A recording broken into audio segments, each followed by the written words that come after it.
जय हिंद साथियों, मैं आदेश आप सभी का आपके अपने परिवार राही आदि क्लासेस में स्वागत करता हूं। तो हम सभी हिंदी का प्रैक्टिस सेट चालू करने वाले हैं। तो उम्मीद है आप सभी पूर्ण रूप से अधिक सहयोग करेंगे। तो क्लास को अधिक से अधिक लाइक कीजिएगा, शेयर कीजिएगा और आपकी जो राय हो वह कमेंट के माध्यम से बताइएगा। तो अब हम अपनी क्लास को शुरू करते हैं। हमारा आज का पहला क्वेश्चन है कि निम्नलिखित शब्दों में से विशेषण को पहचानिए। तो यहाँ पर हमें विशेषण शब्द को पहचानना है। ऐतिहासिक, उपासना, आश्वासन, अपेक्षा। तो यहाँ पर ऐतिहासिक शब्द विशेषण हो जाएगा। क्या हो जाएगा? ऐतिहासिक शब्द विशेषण हो जाएगा। इतिहास संज्ञा होगा, लेकिन कौन सी संज्ञा होगी यह आप कमेंट के माध्यम से बताइएगा। तो इतिहास से यह ऐतिहासिक बना हुआ है। क्या? इतिहास से ऐतिहासिक बना है, इसलिए यह विशेषण हो जाएगा। तो हमारा राइट उत्तर विकल्प ए सही हो जाएगा। क्या हो जाएगा? विकल्प ए सही हो जाएगा। अब चलते हैं आगे अगले क्वेश्चन पे। तो अगला क्वेश्चन है, जागना मूल रूप क्रिया का प्रथम प्रेरणार्थक रूप क्या होगा? जगाना, जगवाना, जागवाना या जाग। तो इन चारों विकल्पों में से क्या होगा? प्रथम प्रेरणार्थक रूप क्या होगा यह पूछा जा रहा है। क्या होगा? जगाना हो जाएगा। तो सही उत्तर हमारा ए हो जाएगा।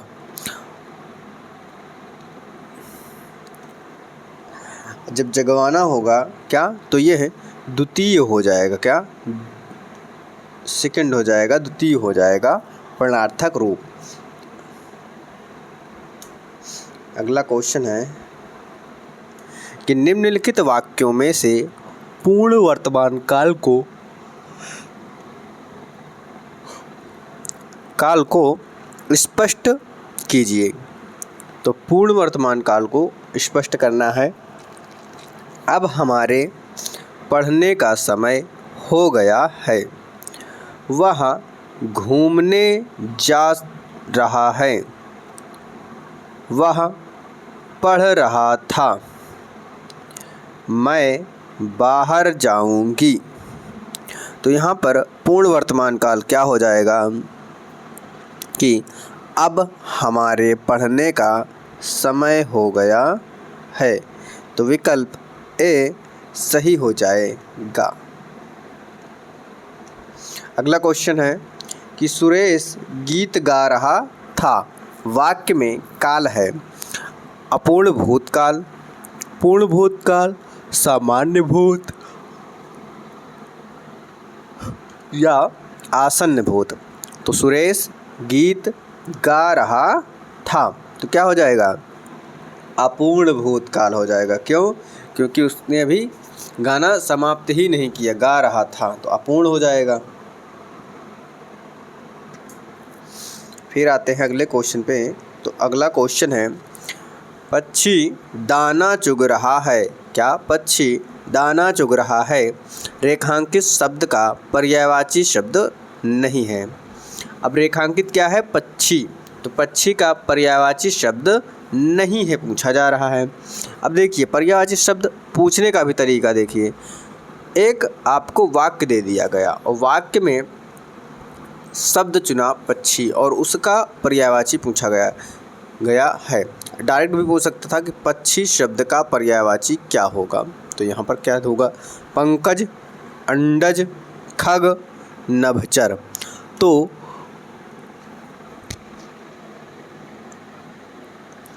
पक्षी शब्द का जो पर्यायवाची शब्द नहीं होगा वह है पंकज। क्या?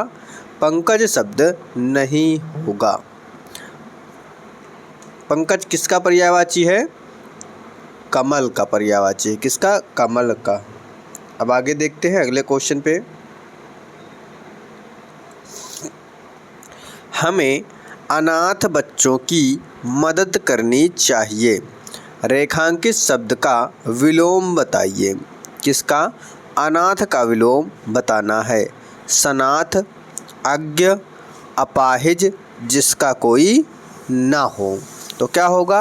अनाथ का सनाथ हो जाएगा। निम्नलिखित शब्दों में से कौन सा शब्द अनेकार्थी नहीं है? कौन सा शब्द है जो अनेकार्थी नहीं है? कनक, अनंत, महावीर, हत्या। तो यहाँ पर जो अनेकार्थी शब्द नहीं है वह है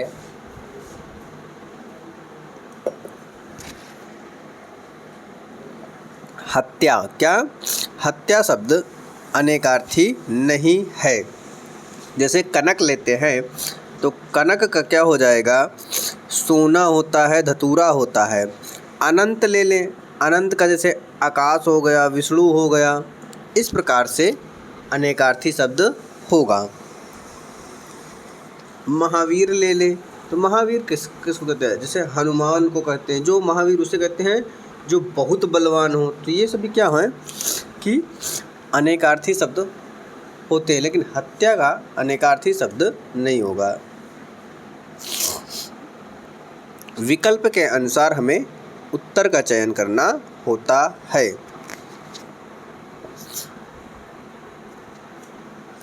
जिनका संबंध अध्यात्म से है के लिए एक ही शब्द होगा।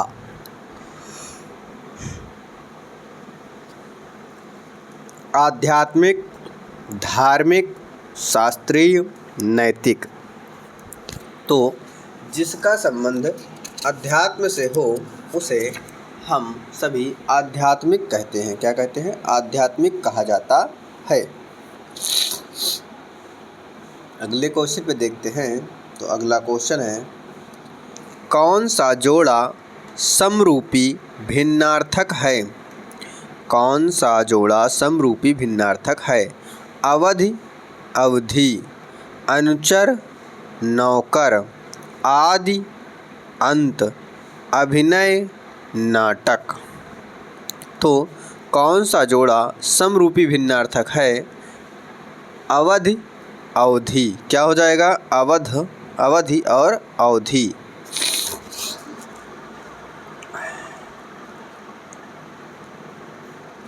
अगला क्वेश्चन है, हमें प्रतिदिन सूर्य नमस्कार करना चाहिए। रेखांकित शब्द को पहचानिए। हमें प्रतिदिन सूर्य नमस्कार करना चाहिए। रेखांकित शब्द क्या है? प्रतिदिन। क्या है? उपसर्ग है, अव्यय है, सर्वनाम है, कारक है। तो जैसे प्रतिदिन में प्रति उपसर्ग है, लेकिन कोई भी क्या है? प्रति। प्रति क्या है? उपसर्ग है, और साथ ही साथ क्या है? प्रति क्या है? साथ ही साथ अव्यय भी है। क्यों? क्योंकि प्रति को हम तोड़ नहीं सकते हैं, तो इसलिए प्रति अव्यय भी है। तो अव्यय किसी शब्द के साथ जोड़कर लिखा जाए तो वो शब्द ही, यानी वो पूरा शब्द ही अव्यय बन जाता है। क्या होता है? वो पूरा शब्द अव्यय बन जाता है। तो प्रतिदिन क्या है? अव्यय शब्द है, अव्यय है। मिलाप शब्द में कौन सा प्रत्यय है? अब मिलाप शब्द में प्रत्यय बताना है। मिल, आप, अप, लाप। तो मिलाप में आप प्रत्यय है। कौन सा? आप प्रत्यय है। ऑप्शन बी सही हो जाएगा। अगला क्वेश्चन है, प्रतिधन आघात। क्या? प्रतिधन आघात का संधि रूप क्या होगा? संधि रूप बताना है। प्रत्याघात, प्रत्याघात, प्रत्याघात, प्रत्याघात। तो यहाँ पर क्या हो जाएगा? आप सभी जानते हैं, प्रत्याघात हो जाएगा। क्या? प्रत्याघात हो जाएगा। अब आपको क्या करना है कि प्रत्याघात में संधि कौन सी है यह बताना है। क्या? संधि कौन सी है यह बताना है।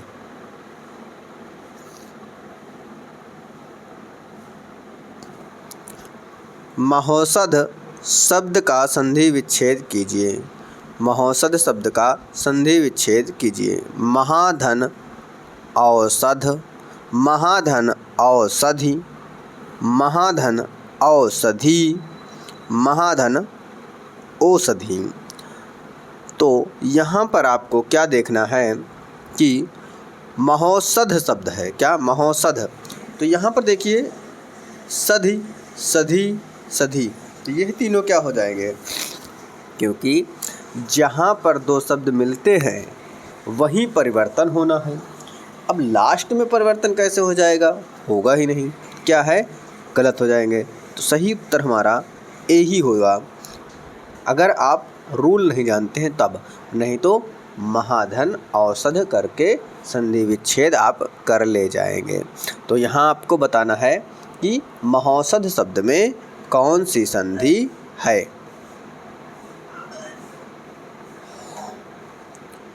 निम्नलिखित शब्दों में से तद्भव शब्द को पहचानिए। आपको इन सभी शब्दों में से तद्भव शब्द का चयन करना है। पाषाण, कंकड़, प्यासा, पक्ष। तो तद्भव शब्द क्या हो जाएगा, प्यासा शब्द हमारा तद्भव हो जाएगा, क्या हो जाएगा, तद्भव हो जाएगा।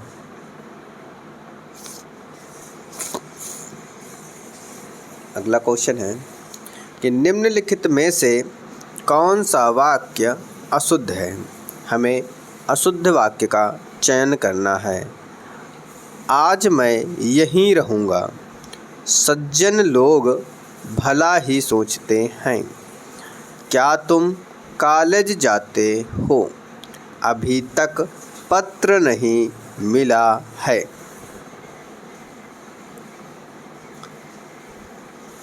तो इन सभी विकल्पों में से क्या सही होगा आपको बताना है। क्या वाक्य अशुद्ध वाक्य को चुनना है।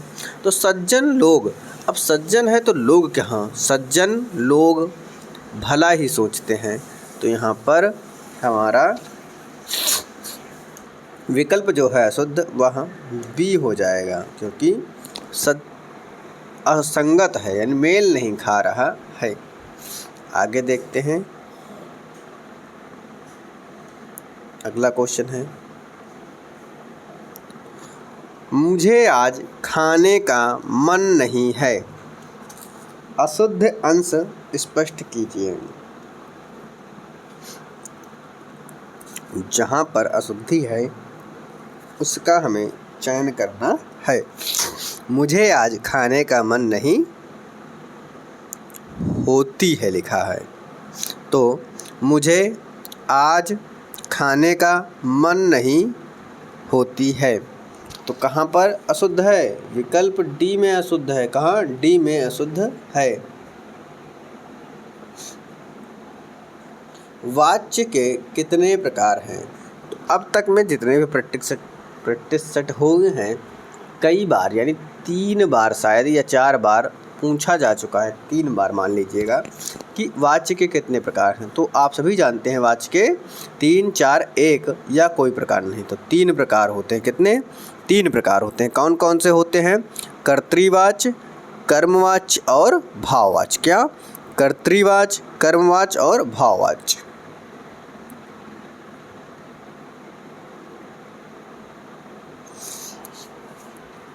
वाक्य को समाप्त करने के लिए जिसका प्रयोग किया जाता है उसे क्या कहते हैं। अल्प विराम, पूर्ण विराम, विवरण चिन्ह या उपविराम।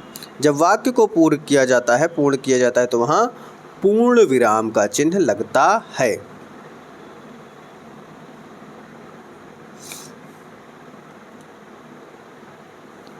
अगला क्वेश्चन है, माता पिता लोहे के चने चबाकर बच्चों को पढ़ाते हैं। रेखांकित मुहावरा का अर्थ स्पष्ट कीजिए। क्या है, माता पिता लोहे के चने चबाकर, यानी बहुत कठिनाई झेलना, स्पष्ट बात करना, बहुत ही विश्वास रखना या बहुत ही आशा रखना। तो क्या होगा, बहुत ही कठिनाई झेलना, बहुत ही कठिनाई झेल कर पढ़ाते हैं।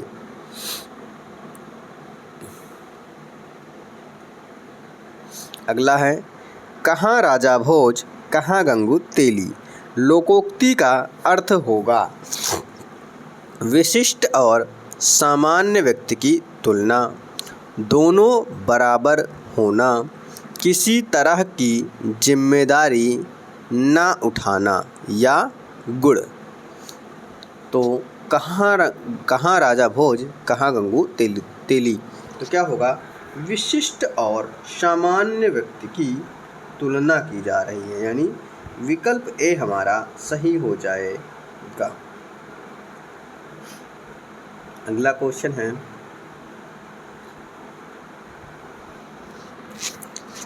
जहाँ एक ही वर्ण की बार बार आवृत्ति हो वहाँ अलंकार होता है, यानी कौन सा अलंकार होगा। यमक अलंकार, अनुप्रास अलंकार, श्लेष अलंकार या उपमा अलंकार। तो जहाँ वर्णों की आवृत्ति बार बार होती है वहाँ क्या होता है, अनुप्रास अलंकार होता है।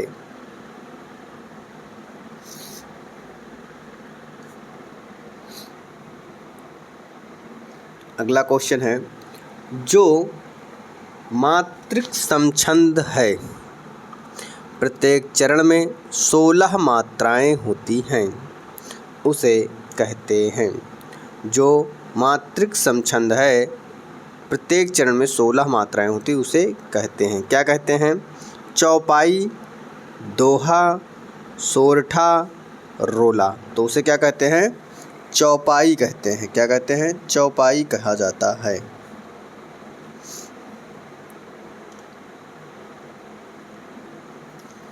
भीष्म पितामह ने आजीवन शादी न करने का प्रण लिया था। रेखांकित शब्द का समास होगा आजीवन। आजीवन में समास बताना है। अव्ययी भाव समास, तत्पुरुष समास, तत्पुरुष समास, कर्मधारय समास, द्विगु समास। तो यहाँ पर कौन सा समास हो जाएगा, आजीवन। जीवन मूल शब्द है, आ उपसर्ग लगा हुआ है, तो ये है। आ अव्यय शब्द भी है, क्या, आ अव्यय शब्द भी है, तो आजीवन पूरा शब्द अव्यय है, तो यहाँ अव्ययी भाव समास हो जाता है। करुण रस का स्थायी भाव होगा। तो आपको कई बार बोला हूँ कि आप रस और उसके स्थायी भाव को भी याद करके रखें। तो करुण रस का स्थायी भाव क्या होगा, क्रोध, शोक, उत्साह, विस्मय। तो करुण का क्या हो जाएगा, शोक हो जाएगा।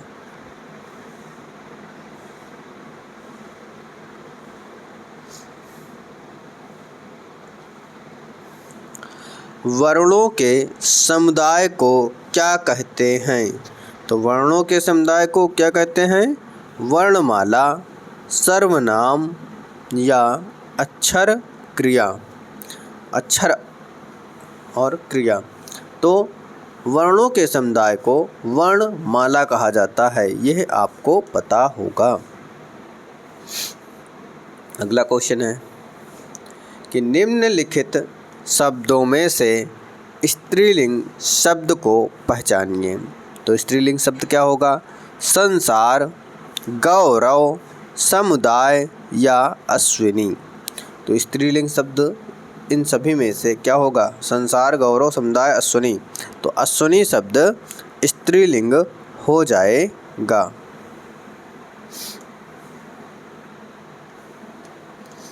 निम्नलिखित में से कौन सा जोड़ा सही नहीं है, बेटी, बेटियां, डिबिया, डिबियें, श्रोता, श्रोतागण, वधू, वधुएं। तो यहाँ पर डिबिया, डिबियें हो गया है, तो ये हमारा क्या हो जाएगा, जोड़ा जो है सही नहीं है। क्या, जोड़ा सही नहीं है। डिबियाँ होता, क्या, डिबियाँ होता तो सही हो जाता। अगला क्वेश्चन है कि निम्नलिखित वाक्यों में से संबंध कारक वाले वाक्य को पहचानिए। राम खाना खाता है। राधा का कुत्ता बहुत तेज दौड़ता है। राम ने रावण को मारा। माँ अपने बच्चे को मारती है।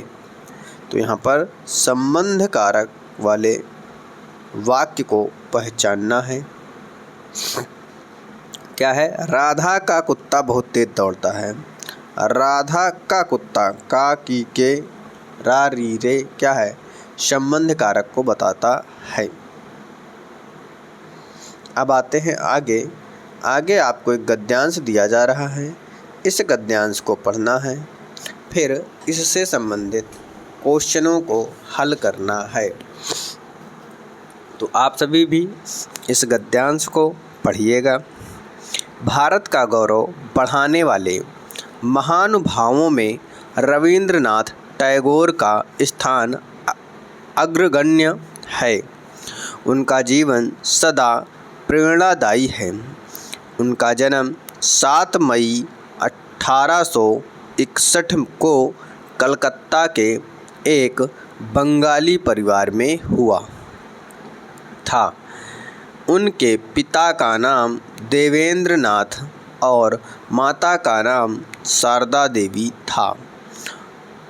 उनके पिता ब्रह्म समाज के नेता थे।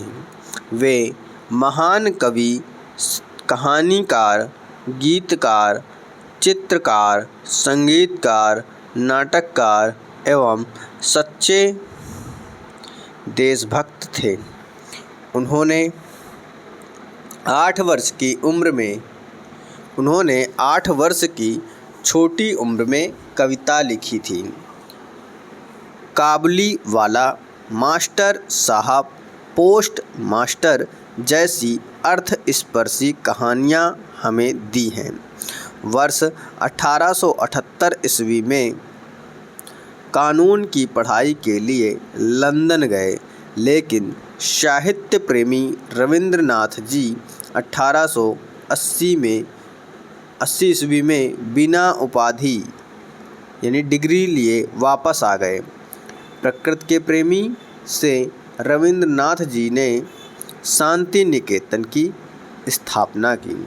16 अक्टूबर 1905 को उनके नेतृत्व में कलकत्ता में रक्षाबंधन का उत्सव से बंग भंग आंदोलन का आरंभ हुआ। इसी आंदोलन से भारत में स्वदेशी आंदोलन का सूत्रपात हुआ।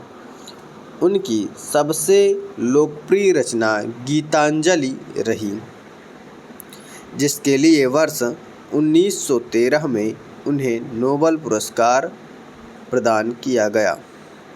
वर्ष 1919 में हुए जलियांवाला हत्याकांड की उन्होंने भरपूर निंदा की।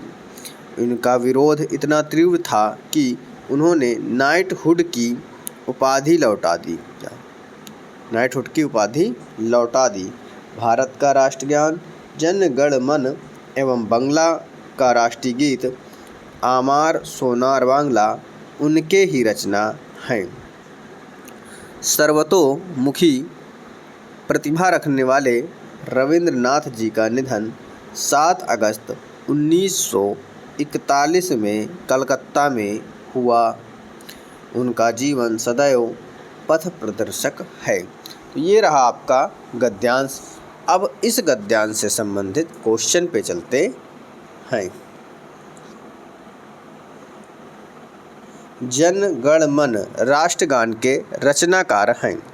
तो अभी आपने पढ़ा है गद्यांश को। कौन है? रवींद्रनाथ टैगोर, बंकिम बाबू, हरिवंश राय बच्चन जी, सरोजिनी नायडू। तो किसने किया है? रवींद्रनाथ टैगोर जी ने किया है। नाइटहुड की उपाधि रवींद्रनाथ ने क्यों लौटाई? उन्हें वह उपाधि नहीं पसंद थी। जलियांवाला बाग हत्याकांड के विरोध में लौटाई थी। बंग भंग के आंदोलन के विरोध में। ब्रिटिश शासन ने उनसे ले ली। तो किसके विरोध में किया था? जलियांवाला बाग हत्याकांड के विरोध में उन्होंने अपनी नाइटहुड की उपाधि को वापस कर दिया, लौटा दिया। अगला क्वेश्चन है, रविंद्रनाथ टैगोर की कौन सी रचना को नोबेल पुरस्कार प्राप्त है? काबुलीवाला, मास्टर साहब, पोस्ट मास्टर, गीतांजलि। तो नोबेल पुरस्कार जो प्राप्त हुआ है वह गीतांजलि के लिए प्राप्त हुआ है। किसके लिए? गीतांजलि के लिए।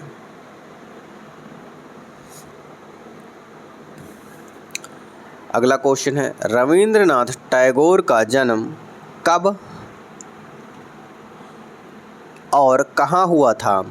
7 मई 1861 कलकत्ता में, 2 अक्टूबर 1861 गुजरात में, 14 नवंबर 1869 इलाहाबाद में, 5 सितंबर 1889 में उत्तर प्रदेश में। तो यह गद्यांश में दूसरी तीसरी लाइन में ही दिया गया था कि उनका जन्म 7 मई 1861 में कलकत्ता में हुआ था। अगला क्वेश्चन है, उनके पिता कौन से समाज के नेता थे? ब्रह्म समाज, आर्य समाज, सत्यशोधक समाज या रामकृष्ण मिश्र। तो गद्यांश में बताया ही गया था कि उनके पिता किस समाज के नेता थे? उनके पिता ब्रह्म समाज के नेता थे। अगला क्वेश्चन है कि निम्नलिखित कवियों में से गांधी जी ने किस कवि को राष्ट्रकवि का सम्मान दिया? गांधी जी किस कवि को राष्ट्रकवि का सम्मान दिया? महादेवी वर्मा, जयशंकर प्रसाद, मैथिली शरण गुप्त या सुमित्रानंदन पंत। तो किसको सम्मान दिया था? मैथिली शरण गुप्त को। किसको? मैथिली शरण गुप्त को। विकल्प सी सही हो जाएगा।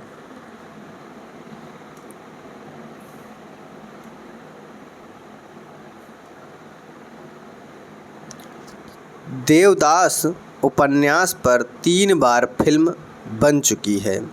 उपन्यासकार का क्या नाम है?